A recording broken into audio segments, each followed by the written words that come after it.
Bonjour et bienvenue à l'émission Vie de foi. Aujourd'hui, nous avons le plaisir de recevoir dans les studios le pasteur Donato Anzalone qui nous vient de la Suisse. Bonjour et bienvenue, pasteur Donato. Bonjour, pasteur Joël. Gloire à Dieu. Aujourd'hui, on va parler encore une fois du parler en langue. C'est un sujet très fascinant, très intéressant, mais surtout, je suis béni de parler en langue. Et vous aussi, vous avez été baptisé du Saint-Esprit depuis de nombreuses années. Oui, en fait, j'ai été baptisé dans le Saint-Esprit à l'âge de 12 ans, grâce à travers le ministère de notre copasteur qui aujourd'hui a 99 ans, mais qui était un homme de Dieu, qui lui-même, à l'âge de 12 ans, a été baptisé dans le Saint-Esprit. Wow. Quand il a été baptisé, il a commencé à parler en langue pendant plus d'une demi-heure sur le pupitre, et ensuite il a interprété, Dieu lui a donné le don d'interprétation. Wow. Enfin, c'était vraiment génial. Quelle expérience merveilleuse. Et vous, comment vous l'avez vécu? Écoute, on ne peut pas oublier ce moment où le Saint-Esprit vient sur vous. Il est un fait que c'est une expérience extraordinaire, mais tous ne la ressentent pas de la même manière. C'est ça. Et je pense, là où on a parfois un problème dans le corps de Christ, c'est que les gens se comparent. Ils se disent « Ah, moi, je n'ai pas vécu la même chose, ce n'était pas aussi puissant, donc c'est peut-être pas de Dieu, peut-être c'était moi que j'ai fabriqué telle ou telle chose. » Mais même une personne aussi qui pourrait dire, ben moi, j'ai vécu la puissance de Dieu, comme dans mon cas. Moi, c'est à l'âge de 10 ans, j'ai reçu la puissance de Dieu qui est venue sur moi, mais je peux partager mon histoire et quelqu'un d'autre peut dire, ben moi, c'est pas comme ça. Est-ce que je devrais remettre en question mon expérience? Qu'est-ce que vous dites à ces personnes dans le doute, peut-être? Mon pasteur nous avait un jour expliqué cela, et j'aimerais bien l'expliquer parce que c'est super. Il dit, le Saint-Esprit, c'est comme l'électricité. Et quand il disait, vous mettez votre doigt dans la prise d'électricité, il y aura plusieurs genres de réactions. Un va dire, ah, je me suis fait mal. L'autre va dire, hop. L'autre dit, hop. Chacun a une réaction différente. Et c'est pas parce que quelqu'un a ressenti quelque chose et que l'autre ne l'a pas ressenti qu'il ne l'a pas reçu. Là, c'est pour ça d'ailleurs que le baptême dans le Saint-Esprit, je pense, c'est pour ça qu'il se suit de l'évidence du parler en d'autres langues, parce que quand vous parlez en d'autres langues, vous savez que vous savez que vous savez. Ensuite, une chose intéressante, c'est ceci. La Bible dit que quand je prie en langue, c'est mon esprit qui prie. C'est ça. Et mon intelligence reste stérile. Ça veut dire que quand je parle en français avec vous, je ne peux pas passer à autre chose que ce que je suis en train de vous dire. C'est ça. Mais quand je parle en langue, mon intelligence, mon intellect n'est pas actif, il n'est pas productif. Donc, je peux parler en d'autres langues et en même temps, je peux même penser à autre chose. Et ça, c'est extraordinaire, ça. C'est ça. Et il y a un bien-être aussi spirituel. Et même, je me souviens, j'avais vu un petit documentaire à la télévision où ils ont fait des recherches, où ils ont placé des personnes qui priaient en d'autres langues dans un type d'examen. Là. On le voyait sous... je me souviens plus comment on appelle ça, mais un scanner, dans le terme anglophone. Scanner, si on préfère en français. Et puis, on mettait la personne là et ils étudiaient le cerveau. Ils voyaient vraiment que la personne était vraiment dans un bien-être spécial. C'est particulier, hein? Comme même d'une façon scientifique, on peut voir qu'il y a un bien-être en parlant d'autres langues. C'est vrai. Je me souviens de John G. Lake, qui est un grand serviteur de Dieu dans les années 1890 et 1906. Il a été un grand participant de la période de Azusa Street, quand il y a eu le réveil de la Pentecôte, comme on dit. C'était un homme qui aimait beaucoup la science.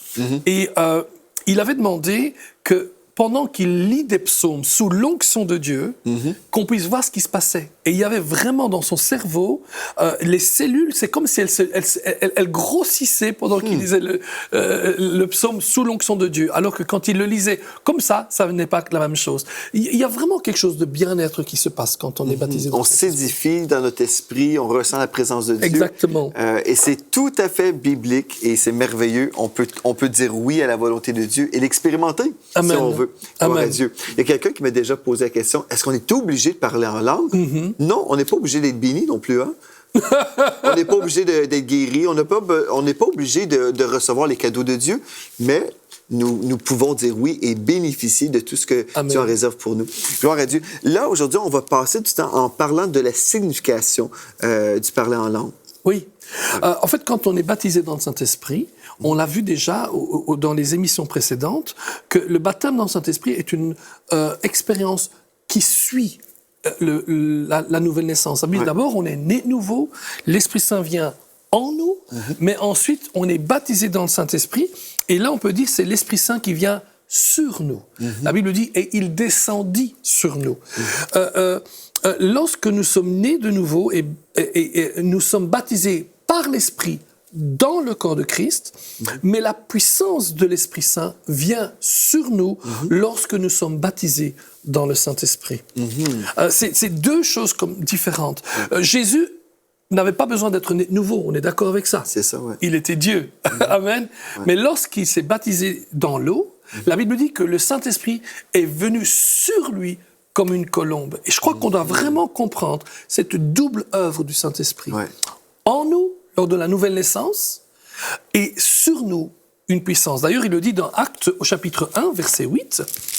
Jésus parle encore, parce qu'au cas où on l'avait peut-être oublié, mais dans Acte 1, Jésus est encore sur la terre. Oui, oui. Hein, et il parle et il demande à ses disciples d'attendre. Il dit ceci, « Mais vous recevrez une puissance, le Saint-Esprit survenant sur vous, et vous serez mes témoins à Jérusalem, dans toute la Judée et jusqu'aux extrémités de la terre. » Amen.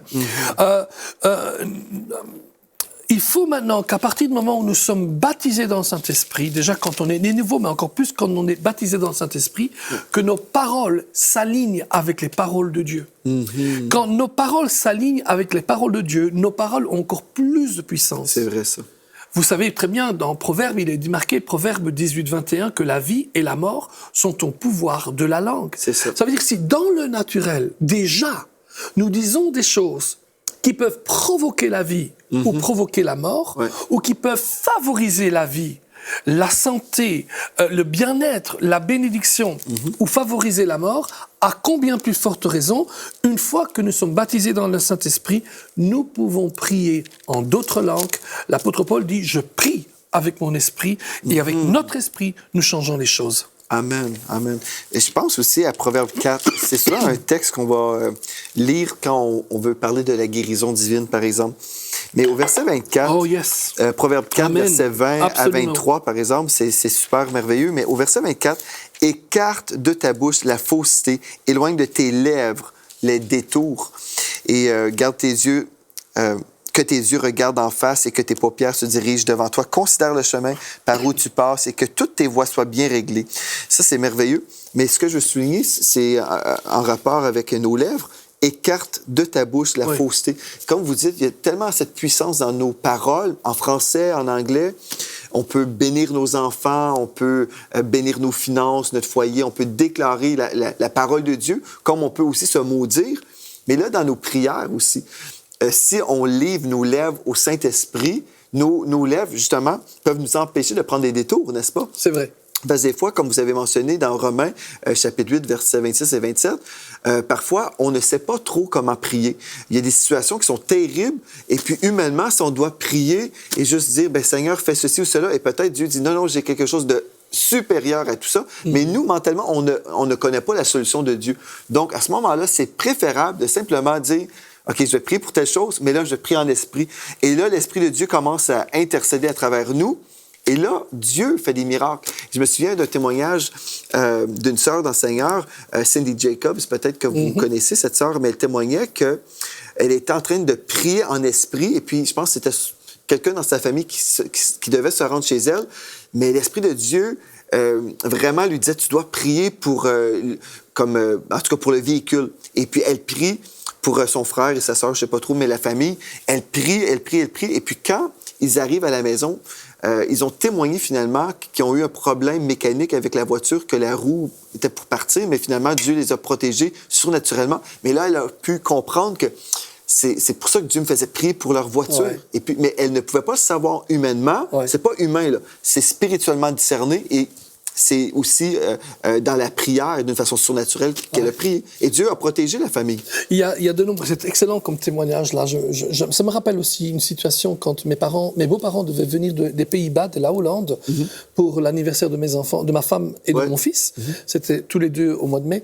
Et ils venaient, mais à un certain moment, j'ai reçu dans mon esprit de prier en langue pour eux. Et j'ai commencé à prier en d'autres langues. Et à un certain moment, j'ai changé des langues en français. Parce que souvent, quand on prie en d'autres langues, le Seigneur nous dit en priant en français ce que c'est et de quoi on prie. Et j'ai commencé à chasser l'esprit de mort. Eh bien, mes beaux-parents sont arrivés avec 3 heures de retard. Et en fait, ils ont eu un accident de voiture. Il y avait de l'huile dans la voiture sur une des autoroutes, une route qui passait devant une ville. C'était une semi-autoroute. Et ils ont freiné, c'était au feu rouge, mais il y avait une grande plaque d'huile. Et la voiture a fait tout des tours comme ça. Et elle s'est cognée contre la paroi, etc. et tout. Il y avait en face un garage. Le garagiste a couru. Il a cru qu'ils étaient tous les 2 morts. Il a dit, on a eu 9 accidents ici. Ils sont tous morts. Sur les derniers mois. Et Dieu avait protégé mes beaux-parents. Pourquoi? Parce que la vie, la parole, elle produit la vie, ou la parole qui sort de votre bouche, elle peut produire la mort. Nous produisons la vie. Amen. Ça. Mais aussi parce que je ne savais pas. Je savais qu'il fallait prier, mais je ne savais pas quoi. Et l'Esprit est venu subvenir à mes besoins. C'est ça. C'est tellement merveilleux. On a tellement d'illustrations, des anecdotes. Amen. Je me souviens une fois, j'étais en train de prier et l'Esprit de Dieu me donne une vision. Prie pour la louange en Russie. Je peux vous dire, je suis jamais allé en Russie et je connais rien de la Russie, sauf que ce que j'ai pu voir à la télé. Et là, je commence à prier en esprit pour les équipes de louange en Russie. Mais pourquoi, je ne sais pas. Je me mets à prier comme ça, intercéder. Et après un certain moment, je ressens l'onction de Dieu comme diminuer. Et là, je ressens, OK, j'ai fait ce que j'avais à faire. Et là, l'Esprit de Dieu me dit, tu vas aller dans ta boîte. J'avais une boîte en carton là, avec des revues. Et puis l'Esprit de Dieu me dit, tu vas sortir telle revue. Et il y avait une revue qui était comme un peu plus sortie. Et puis j'ai pu sortir cette revue-là et j'ai commencé à feuilleter et j'ai vu, il y avait un texte, nous avons besoin des équipes de louange en Russie. Amen. Et puis là, j'ai vu, wow, l'Esprit de Dieu avait dirigé le temps de prière pour combler un besoin. Parce que quand on comprend l'importance de la prière et comment Dieu a délégué de l'autorité à l'être humain, Dieu agit sur la terre quand nous lui donnons vraiment cette place dans la prière. Amen. Donc, on prie et on prie la volonté de Dieu. Oui. Et c'est là où Dieu travaille. Et, parce que Dieu travaille toujours d'une façon légale. Donc, il a donné la terre aux hommes et puis nous, on prie. Absolument. Donc, on s'accorde avec la volonté de Dieu. Absolument. Mais pour prier la volonté de Dieu, on doit l'entendre et puis être attentif aussi. Tu sais, qu'est-ce que tu veux que je prie? Là? Montre-moi. C'est vrai. Et là, Dieu va nous donner des visions, il va nous parler dans notre cœur. Et là, on va prier en esprit parce que nous, on ne connaît pas vraiment les détails. Comme surtout en Russie, j'avoue, là, je ne connais pas grand-chose. Mais Dieu connaît les détails. Amen. Et on doit lui faire confiance. C'est ça. Et c'est ça qui est important. Lorsque nous prions en esprit, nous faisons confiance en Dieu qu'il sait diriger cette prière. Et c'est ça qui est dommage pour ceux qui seraient contre et qui disent non, non. Je pense qu'on est en train de voler au corps de Christ une des armes puissantes de Dieu pour atteindre ce monde. C'est certain, comme vous dites, parce que justement, quand on voit comment Dieu dirige dans la prière en langue, et on voit les fruits, on voit les résultats, on voit la protection divine, on voit comment Dieu orchestre ces situations, on se dit, mais pourquoi le diable voudrait qu'on fasse ça? C'est un non-sens total. Ici, admettons, on avait des personnes au tout début qui étaient contre, et puis aujourd'hui, peut-être, en écoutant cette émission, ils doivent s'arrêter et se poser des questions. Comment puis-je m'opposer à quelque chose qui est si bénéfique pour le corps de Christ? Exactement. Et qui est si biblique aussi. Ouais. Amen. Mais voyons ensemble, pasteur, si vous êtes d'accord, qu'est-ce qui se passe quand on prie en langue? Oui, allez-y. Par exemple, quand nous parlons en langue, la Bible dit « nous nous édifions nous-mêmes ». 1 Corinthiens 14,4. 1 Corinthiens 14,4. Celui qui parle en langue s'édifie lui-même. Il y a des gens, par exemple, qui vont dire, ouais, mais tu vois, justement, ce texte-là dénigre en fait le parler en langue parce que les dons du Saint-Esprit sont vraiment pour l'édification du corps de Christ. Donc, ici, l'apôtre Paul est en train d'utiliser ce texte-là pour dire, vous ne devriez pas prier en langue parce qu'on est en train de s'édifier uniquement soi-même. Oui, en effet, oui. Mais on avait vu ça hier, et c'est important de le souligner de nouveau, car peut-être vous ne l'avez pas encore vu, mais je vous conseille d'aller voir, où nous avons parlé du fait qu'il y a différentes catégories de langues. Ouais. Et ici, on ne parle pas du don de parler en langue, qui est un don qui se retrouve dans 1 Corinthiens 12, mais on parle du parler en langue dévotionnel. C'est ça. Donc, et quand je prie en langue, je m'édifie. En fait, on construit spirituellement un édifice de foi dans nos vies. Et une bonne question, qu'est-ce qu'on est en train de construire? Un gratte-ciel ou une hutte spirituelle? C'est ça, hein? Ouais. Amen. Quelle est la structure que nous sommes en train de construire? Vous disiez dans Proverbe 4, au verset 23, « Garde ton cœur plus que toute autre chose, car de lui viennent les sources de la vie. Amen. Donc quand on prie en d'autres langues, nous nous édifions nous-mêmes. D'ailleurs, Paul dit toujours aux Corinthiens, écoutez, c'est pas pour rien, hein? Les Corinthiens priaient en langue. Paul disait, je prie pour que vous priez. Je désire que vous priez tous en langue. Et peut-être qu'ils étaient même dans des extrêmes. Mais il dit dans 2 Corinthiens 4, 16, 2 Corinthiens 4, 16, regardez ce qu'il dit. Je peux le lire. C'est pourquoi nous ne perdons pas courage et même si notre homme extérieur se détruit, notre homme intérieur se renouvelle de jour en jour. Alléluia! Notre homme intérieur, mais comment il fait pour se renouveler? Il est en train de parler à l'église de Corinthe, cette église qui parle en langue beaucoup. C'est ça. Alors, tout ce qu'il fait dans l'église, écoutez, c'est important ça. Dans les livres de Corinthe, dans les épîtres de Corinthe, il n'interdit à personne de parler en langue. Vous ne verrez nulle part dans la Bible. Mais au contraire, il dit n'empêchez pas. N'empêchez pas. Mais par contre, il essaie de donner quelques régulations. C'est-à-dire quelques règlements. Quand on est en public, il faut faire attention, etc. Ça. Et tout. Et ça, c'est vrai. Ouais. Mais il est en train de parler à une église qui parle tellement la langue et il dit, notre être intérieur se renouvelle chaque jour. Ouh, alléluia. C'est ça qu'on veut, hein? Oui, notre langue appelle aussi des vérités secrètes et des choses cachées seulement connues dans les couloirs du royaume des cieux. On voit ça très bien dans 1 Corinthiens 14, 2. Frère, pasteur, vous pouvez vous-même le commenter. 1 Corinthiens 14, 2. Je le lis pour vous. Oui. Et pour ceux qui sont là, mais en fait, ceux qui sont là, regardez aussi dans votre Bible et soulignez. En effet, celui qui parle en langue ne parle pas aux hommes, mais à Dieu. Car personne ne le comprend, et c'est en esprit qu'il dit des mystères. C'est ça. Waouh! Si on parle à Dieu, on fait quoi? C'est de la prière, n'est-ce pas? Absolument. C'est ça. C'est ça. Gloire à Dieu. Amen. Hein?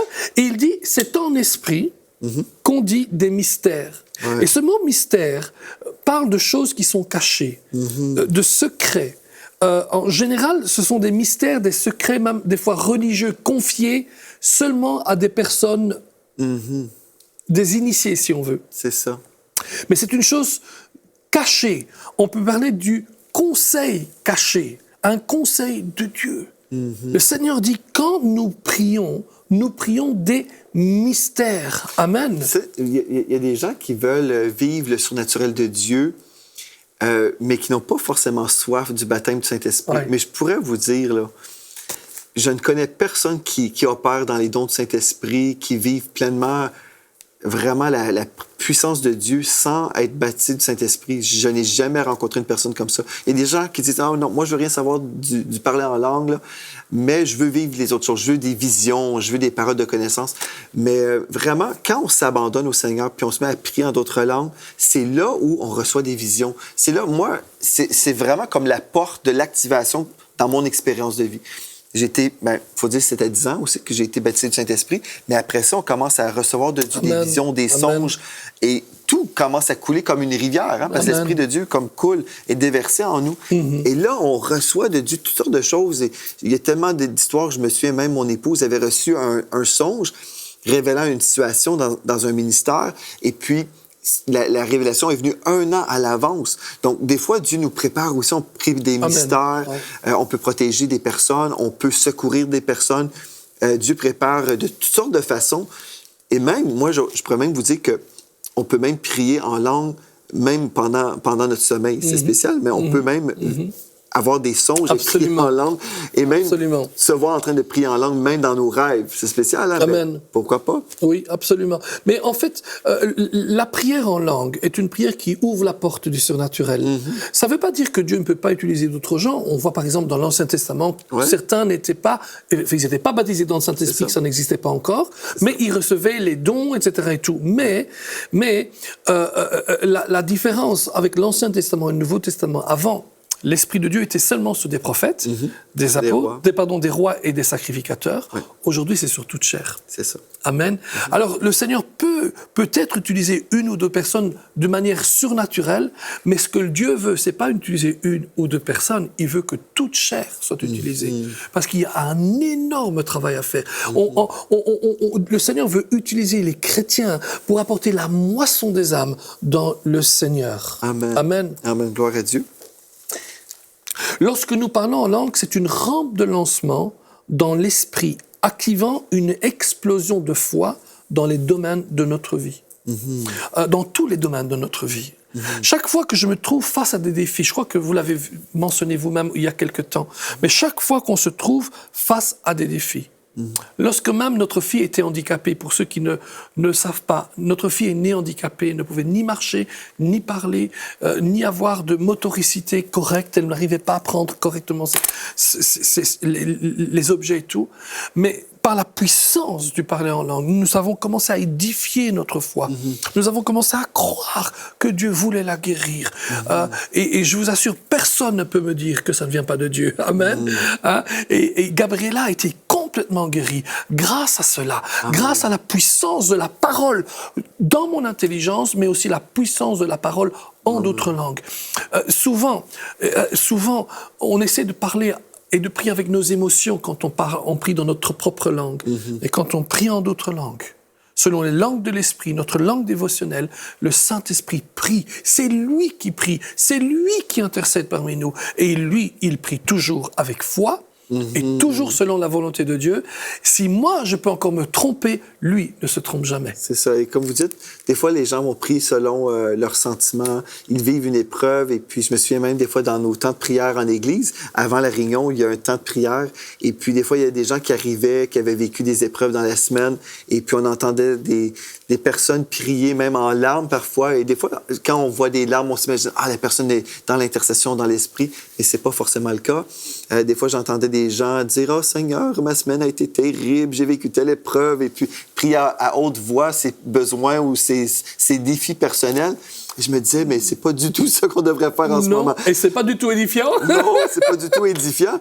Mais en même temps, si on prie en esprit, on va prier des prières parfaites. Yes. Et puis, on peut le voir Exactement. aussi les personnes qui ne prient pas en esprit. On peut discerner même dans la vie de prière, même si nous prions en français, on peut voir quelqu'un qui est toujours tourné sur son jeu, sur ses besoins personnels. On peut voir que la personne n'a pas vraiment cette relation développée avec le Saint-Esprit parce que, bon, elle vit totalement dans ses émotions, mais si on vit dans l'Esprit, bien oui, on va prier pour nos besoins personnels, mais il va y avoir cette dimension de foi aussi, où on va placer notre foi dans le Seigneur, on va s'attendre à vivre une réponse, à recevoir une réponse. Amen. Et vivre une percée. Amen. Donc, il y a toute cette dimension et aussi l'onction qui s'installe de plus en plus.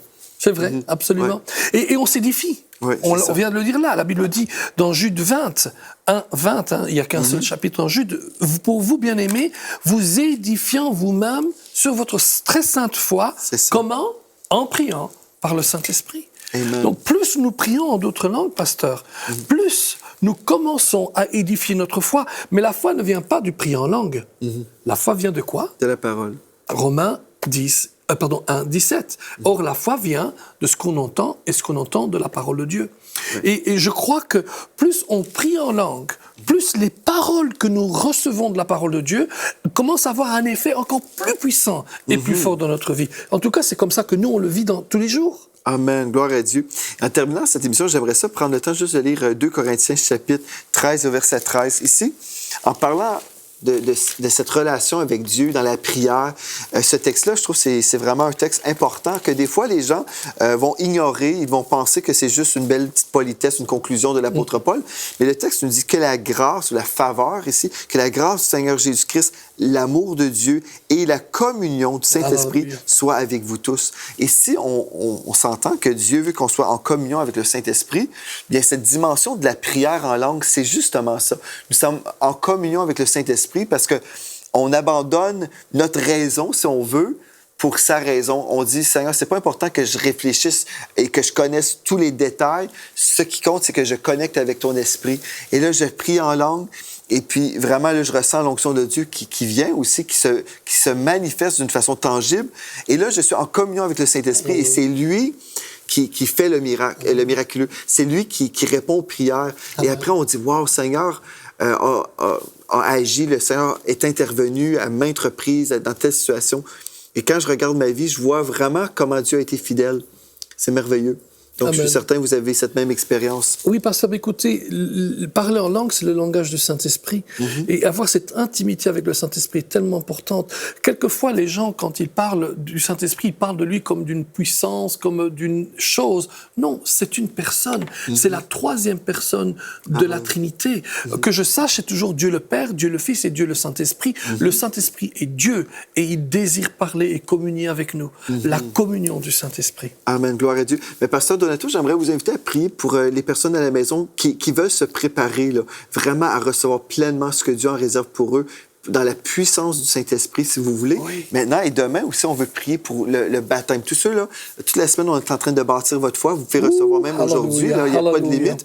Mais on veut toute cette semaine bâtir votre foi et aujourd'hui, vraiment vous préparer spirituellement à cette réception. Amen. Amen. Oui, Père, nous sommes ensemble. Nous sommes unis parce que nous voulons que nos frères et nos sœurs qui nous regardent et qui nous écoutent puissent être débarrassés de toute confusion quant au parler en langue, quant au baptême dans le Saint-Esprit, quant à la compréhension de ce que c'est que le parler en langue et le baptême dans le Saint-Esprit. Nous te prions, Père, que tout obstacle encore qui se dresse dans leur intelligence puisse être démoli et renversé. Amen. Notre arme n'est pas des armes, nous ne combattons pas contre la chair et le sang, Seigneur, mais nous renversons les forteresses. Eh bien, nous renversons les forteresses, toutes ces forteresses qui ne sont pas soumises à la pensée de Christ. Et nous te prions, Père, dans le nom de Jésus, maintenant, de bénir chaque personne, que ton esprit puisse convaincre maintenant et qu'il puisse recevoir dans l'esprit la puissance du Saint-Esprit. Non seulement il est en eux, mais maintenant il veut être sur eux. Amen. Gloire à Dieu. Merci Seigneur Dieu. Amen. Gloire à Dieu. Merci beaucoup, pasteur Donato. Nous avons été bénis et j'aimerais ça vous inviter aujourd'hui, si vous avez été rencontré spécialement, vous avez reçu une touche de Dieu, écrivez-moi à videfoi@enseigne-moi.com, videfoi@enseigne-moi.com et dites-nous si vous avez reçu quelque chose, vous avez un témoignage, le Saint-Esprit vous a rencontré, vous a touché, vous avez été rempli du Saint-Esprit. Même aujourd'hui, c'est possible, gloire à Dieu. Vous pouvez nous écrire et nous témoigner de ce que Dieu a fait pour vous. Et on veut aussi vous rappeler qu'on a le disciple victorieux qui est disponible pour vous gratuitement sur le site enseigne-moi.com. Si vous voulez tout décortiquer, tout comprendre sur les baptêmes, il y a un chapitre, en fait, dans le disciple victorieux que vous pouvez télécharger et puis vraiment étudier la parole de Dieu pour tout comprendre comment ça fonctionne, les baptêmes. Donc, c'est important pour nous d'être fondés dans la parole de Dieu parce que quand nous sommes fondés, nous ne serons pas dans la confusion. Donc, gloire à Dieu. Amen. Donc, on va poursuivre demain et merci à vous également d'avoir été là. D'ici à demain, soyez richement bénis. À demain.